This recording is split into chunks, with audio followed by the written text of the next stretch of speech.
নমস্কার বন্ধুরা, আমি দেবজ্যোতি। আপনারা শুনছেন চ্যানেল অলিখিত অন্ধকার। আজকে যে গল্পটা আপনাদের শোনাবো সেই গল্পটার নাম হলো ন্যাশনাল লাইব্রেরি। তো চলুন বন্ধুরা, আর দেরি না করে অন্ধকারে ডুবে যাই অলিখিত গল্পের খোঁজে। আমার নাম রতন দাস। শিলিগুড়ির একটা ছোট্ট গ্রাম থেকে আসছি, যেখানে ধান ক্ষেতের মাঝে বাসবহন ঘিরে গ্রামের ঘরবাড়ি। আমরা গ্রামের লোক রাত হলেই দরজা বন্ধ করে শুয়ে পড়ি, কারণ রাতের বেলায় জঙ্গলে ভূতের হাঁক শোনা যায় বলে। কিন্তু কলকাতায় এসে পড়তে গিয়ে সেই ভয়টা ভুলে গিয়েছিলাম। ন্যাশনাল লাইব্রেরির ওই বিশাল ভবনটা, যেখানে লক্ষ লক্ষ বইয়ের ভেতরে আত্মা বাস করে বলেই শোনা যায়। আমি সেইখানে রিসার্চ করতে গিয়েছিলাম আমার থিসিসের জন্য। বাংলার লোককথায় ভূত প্রেত, হাসির কথা, তাই না? গ্রামের ছেলে শহরের লাইব্রেরিতে ভূত খুঁজছে। প্রথম দিনটা ঠিকঠাক কাটলো। লাইব্রেরির ভেতরটা শান্ত, শুধু পাতা উল্টোনোর শব্দ আর লোকজনের ফিসফিস। কিন্তু সন্ধ্যা নামতেই একটা অদ্ভুত ঠান্ডা লাগলো। বাইরে গঙ্গার হাওয়া ভাবলাম। রাত 8টায় লাইব্রেরি বন্ধ হয়ে গেল। আমি হোস্টেলে ফিরলাম। রাতে ঘুমের মধ্যে স্বপ্ন দেখলাম একটা মেয়ে, লম্বা চুল, পরন্ত শাড়ি, লাইব্রেরির সিঁড়িতে দাঁড়িয়ে আছে। তার চোখ দুটো ফাঁকা, মুখে কোনো হাসি নেই। সে বলছে, আমার বই আমায় ফিরিয়ে দাও। সকালে উঠে হেসে উড়িয়ে দিলাম। দ্বিতীয় দিনে লাইব্রেরিতে গিয়ে শুনলাম পুরনো কর্মচারীরা ফিসফিস করে বলছে, ওই মেয়েটার কথা জানিস? 1947-এর সময়কার কথারই। নাম ছিল লীলাবতী। গ্রাম থেকে এসেছিল পড়তে। বই চুরি করার অভিযোগে ধরা পড়েও। তারপর লাইব্রেরির বসকে মাঝখানে পড়তে হয় সেই ম্যাটারটা সলভ করতে। তারপর থেকে গায়েব। কিন্তু তারপর থেকে রাতে লাইব্রেরির ওপরের তলায় পায়ের শব্দ শোনা যায়। আমি হাসলাম, গ্রাম্য অন্ধবিশ্বাস। কিন্তু সন্ধ্যায় যখন বইয়ের র্যাকের সামনে আমি বসে বসে বই পড়ছিলাম, হঠাৎ একটা বই খসে পড়ল। ধুলো উড়ল সেই বইটার কাছ থেকে। আমি তুলে দেখি পুরনো ডায়েরি। ভেতরে হাতে লেখা, আমি লীলাবতী, গ্রাম থেকে এসেছি বই পড়তে। কিন্তু তারা আমার বই চুরি বলে না। আমি লিখেছিলাম আমার গল্প, তারা পুড়িয়ে দিল। আমার আত্মা এখানে আটকে আছে। আমার হৃৎপিণ্ড ধক করে উঠল। কে রেখেছে এটা? আমি ডায়েরিটা ব্যাগে ভরে হোস্টেলে ফিরলাম। রাতে পড়তে বসলাম লীলাবতীর গল্প। সে ছিল পূর্ববঙ্গের এক গ্রামের মেয়ে। তার বাবা জমিদার বাড়ির দাস। লীলা ছোটবেলা থেকে গল্প লিখত। একদিন জমিদার বাড়ির ছেলে তার গল্প চুরি করে নিজের নাম চাপালো। লীলা কলকাতায় এলো ন্যাশনাল লাইব্রেরিতে তার গল্প খুঁজতে, কিন্তু পেল না। তারপর অদ্ভুত ঘটনা। লাইব্রেরির কর্মচারী বলল সে নাকি বই চুরি করেছে। তাকে তাড়িয়ে দেওয়া হলো। রাতে সে ফিরে এলো বই খুঁজতে, কিন্তু সিঁড়ি থেকে পড়ে মারা গেল সে। তার গল্পের পাণ্ডুলিপি হারিয়ে গেল। আমার গায়ে কাঁটা দিল। এটা সত্যি? আমি ডায়েরিটা লাইব্রেরিতে ফিরিয়ে দিতে ঠিক করলাম, কিন্তু পরের দিন সকালে উঠে দেখি ডায়েরিটা খোলা অবস্থায় রাখা, আর পাতায় নতুন করে লেখা, তুই আমারটা নিয়েছিস, ফিরিয়ে দে, না হলে। আমি দৌড়ে লাইব্রেরি গেলাম। রিসেপশনে জিজ্ঞাসা করলাম লীলাবতীর কথা। বুড়ো কর্মচারী বলল, বাবা, ওসব কথা বলিস না।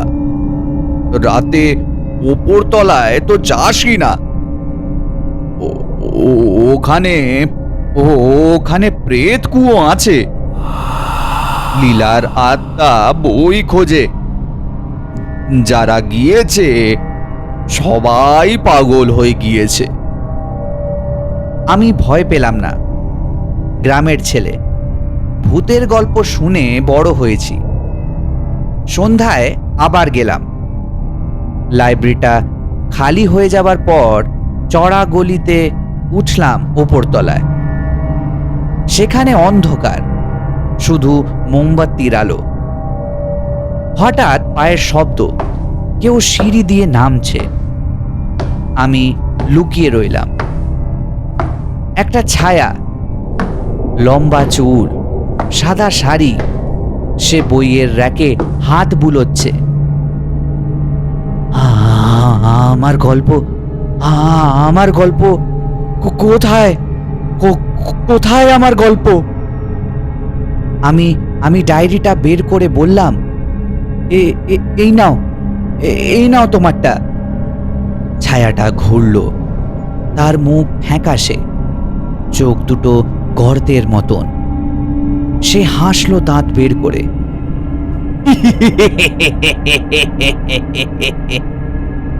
তুই তুই পড়েছিস, তাহলে তুই জানিস আমার কষ্ট। কিন্তু এটা শেষ নয়। আমার গল্পটা পুরোটা লিখতে হবে যে, না হলে তুই আমার সাথী হবি। সে হঠাৎ অদৃশ্য হয়ে গেল। আমি ভয়ে দৌড়ে নেমে এলাম। হোস্টেলে ফিরে রাত ভর ঘুম হলো না। পরের দিন থেকে অদ্ভুত ঘটনা শুরু। আমার রুমমেট বলল, রাতে আমার মুখ দিয়ে ফিস ফিস শোনা গিয়েছে, গল্প লেখ, গল্প লেখ। আমার হাতে কালো দাগ পড়েছে, যেন যেন পুড়ে গিয়েছে আমার হাত। আমি সেই দিনই গ্রামে ফোন করলাম আমার দাদুকে। আমার দাদু বলল, বাবা, লীলাবতীর প্রেত, ও পূর্ববঙ্গের কালো বাউ। যার গল্প চুরি যায় সে আত্মা বেঁধে ফেলে। তুই ওর গল্পটা লিখে লাইব্রেরির মাটিতে পুড়িয়ে দে, তবেই মুক্তি। কিন্তু সাবধান, যেন ও তোকে দেখতে না পারে। আমি ঠিক করলাম লীলার গল্পটা লিখব। ডায়েরি থেকে শুরু করে তার জীবনের গল্প জোড়া লাগালাম। লীলা ছিল নোয়াখালীর গ্রামের। তার বাবা মাঝির ছেলে, মা জমিদার বাড়ির দাসী। ছোটবেলায় লীলা নদীর ধারে বসে গল্প লিখত। ভূতের গল্প, প্রেমের গল্প। জমিদারের ছেলে রাজাবাবু তার গল্প পড়ে চুরি করল। কলকাতায় ছাপালো রাজকন্যার প্রেম। লীলা জেনে কলকাতায় এলো। ন্যাশনাল লাইব্রেরিতে খুঁজল, কিন্তু পেল না। রেগে সে লাইব্রেরির বই চুরি করার চেষ্টা করল। ধরা পড়ে রাতে ফিরে এসে সিঁড়ি থেকে ফেলে ফেলে দিল কেউ। তার পাণ্ডুলিপি হারালো, আত্মা আটকে রইল। আমি গল্পটা শেষ করলাম। রাত 3টায় লাইব্রেরির গেটে গেলাম। চড়া গলি দিয়ে ভেতরে ঢুকলাম। ওপরের তলায় গেলাম, মোমবাতি জ্বালালাম, গল্পের কাগজটা মাটিতে রাখলাম, আগুনটা ধরালাম। জ্বলতে শুরু করলো সেই লেখাটা। হঠাৎ ঠান্ডা হাওয়া, পায়ের শব্দ। লীলা এলো। এটা এটা আমার গল্প পুরোটা? হ্যাঁ হ্যাঁ বললাম আমি। সে কাগজটা তুলল, পড়তে লাগলো। তার চোখে অশ্রু। আমার কষ্ট, আমার কষ্ট তুই বুঝেছিস? এখন আমি এখন আমি মুক্ত। কিন্তু তুই তুই তুই আমার সাথে থাকবি। গ্রামে চল। হঠাৎ তার হাত আমার হাত ধরল, ঠান্ডা হাতের মতন তার স্পর্শ। আমার চোখের সামনে লাইব্রেরি ঘুরতে লাগলো। আমি দেখলাম নোয়াখালীর গ্রাম, নদী, বাঁশবন। লীলা আমাকে টানছে। তুই আমার গল্পের অংশ হবি। চিরকালের মতন তুই আমার গল্পের অংশ হবি। আমি ছটফট করতে লাগলাম, না, ছাড় আমায়। কিন্তু তার শক্তি অসীম। আমরা গ্রামে পৌঁছে গেলাম। সেখানে জমিদার বাড়ি। রাজাবাবু দাঁড়িয়ে আছে। লীলা বলল, ওই চোর, ওকে শাস্তি দে। রাজাবাবু হাসল। তার মুখ লীলার মতোই ফ্যাকাশে।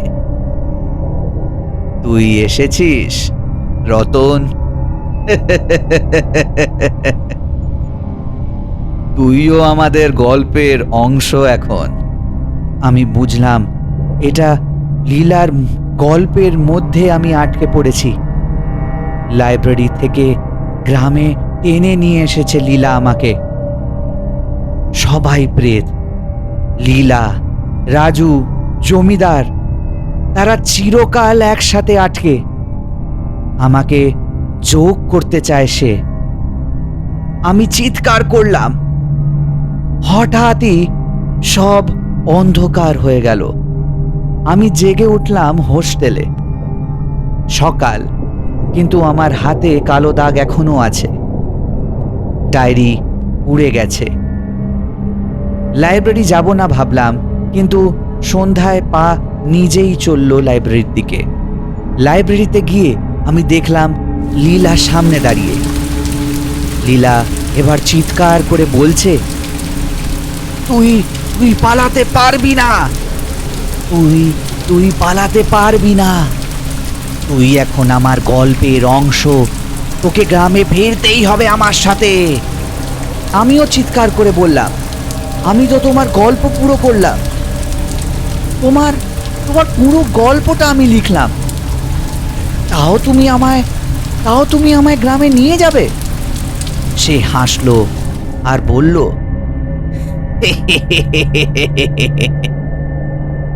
তুই আমার গল্প পুরো করেছিস। তুই আমায় ভালো করে চিনিস। তুই শুধু আমায় ভালো করে চিনিস।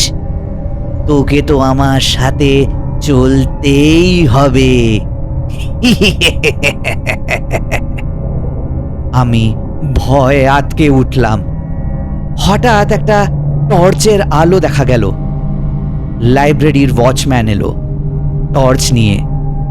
লীলা হঠাৎ অদৃশ্য। আমি ভয় পড়ে গেলাম। ওয়াচম্যান দৌড়ে এলো। কে ওখানে? আরে আপনি কি করছেন এখানে, আবার এত রাতে, তারপর একা, এই সময়? চলুন। পরের দিন আমি গ্রামে ফিরলাম, শিলিগুড়ি। কিন্তু স্বপ্নে লীলা এখনো আসে। সে বলে, ফিরে আয়, লাইব্রেরিতে ফিরে আয়। তার গল্প সেভাবে এখনো অসম্পূর্ণ। আজও আমি লিখছি এই গল্পটা, যাতে লীলা মুক্তি পায়। কিন্তু আমি জানি সে কোনো দিনও মুক্তি পাবে না, কারণ সে শুধু আমাকে সেই গ্রামে নিয়ে যেতে চায়। কারণ লীলাবতী নিজেও জানে যে আমি তার গল্প সম্পূর্ণ করেছি। তো এই ছিল বন্ধুরা আজকের গল্প, ন্যাশনাল লাইব্রেরি। আপনাদের যদি এই গল্পটা ভালো লেগে থাকে তো অবশ্যই একটা লাইক করে দেবেন, শেয়ার করে দেবেন, আর আরও ভৌতিক গল্প শুনতে অলিখিত অন্ধকারকে সাবস্ক্রাইব করে দেবেন। দেখা হচ্ছে বন্ধুরা আবার অন্য কোনো ভয়ের এপিসোডে। ততক্ষণের জন্য ভালো থাকবেন, সুস্থ থাকবেন। শুভরাত্রি।